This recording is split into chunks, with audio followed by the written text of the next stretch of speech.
سلطان مراد ثانی نے مرنے سے پہلے اپنے بیٹے کو وصیت کی، بیٹا جس طرح بھی ہو سکے، جیسی بھی ممکن ہو، قسطنطنیہ کو ضرور فتح کرنا، کیونکہ جب تک یہ دشمن کے قبضے میں ہے سلطنت عثمانیہ مشکلات کا شکار رہے گا۔ چنانچہ محمد فاتح نے 1451 میں تخت نشین ہوتے ہی جنگ کی تیاریاں شروع کر دی۔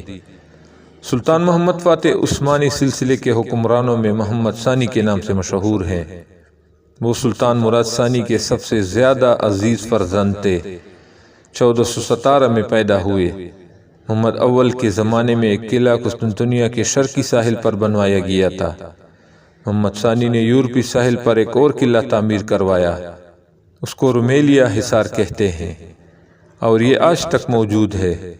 سلطان محمد فاتح نے جنگ کی تیاری کچھ اس طرح کی کہ بڑی بڑی توپیں بنوائی، سمندری راستہ بند کرنے کے لیے جنگی کشتیاں تیار کروائی، خود اردنا کے مقام سے 90,000 فوج لے کر روانہ ہوئے۔ رومیوں نے سمندر میں زنجیریں باندھ رکھی تھی، اس لیے ترکوں کا بیڑا داخل نہ ہو سکا۔ اس پر سلطان محمد نے خشکی پر 6 میل تک لکڑی کے تختے بچھوائے، ان کو چربی سے چکنا کرا دیا، اور راتوں رات ان تختوں پر سے کشتیوں کو دھکیلتے ہوئے صبح کے وقت باسفورس میں قسطنطنیہ کی فصیل تک پہنچ گئے۔ اگلی صبح دشمن باسفورس میں اچانک اسلامی بیڑے کو دیکھ کر لرز گیا۔ اس کے وہم و گمان میں بھی نہ تھا کہ مسلمانوں کا بیڑا خشکی پر سفر کر کے آبنائے پر پہنچ جائے گا۔ 22 مئی 1453 کو عام حملے کا اعلان ہو گیا۔ جنگ کا آغاز ہو گیا۔ قسطنطنیہ کا قیصر مارا گیا، گولہ باری سے قلعے کی فصیل ٹوٹ گئی، اور اسلام کے شہر قسطنطنیہ کے شہر میں داخل ہو گئے۔ سلطان آیا صوفیہ کے گرجے میں گیا اور وہاں نماز ظہر ادا کی۔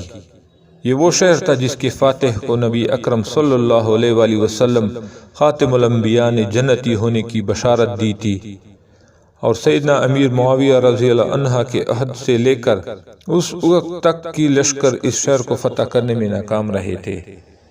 اس فتح کی بنیاد پر سلطان محمد ثانی کو فاتح کے نام سے یاد کیا جاتا ہے۔ سلطان محمد فاتح بہترین سپہ سالار ہونے کے ساتھ علم و فن میں بھی ماہر تھے، 7 زبانیں جانتے تھے۔ 1481 میں سلطان نے اٹلی پر حملے کے لیے زبردست تیاریاں کی۔ تیاریوں میں مصروف تھے کہ موت کا پیغام آ گیا، ورنہ آج اٹلی کی تاریخ مختلف ہوتی۔ افسوس کہ آج مسلمانوں نے اپنے ماضی کو بھلا دیا ہے۔ مسلمان عیش پرست اور دولت کے طالب بن چکے ہیں۔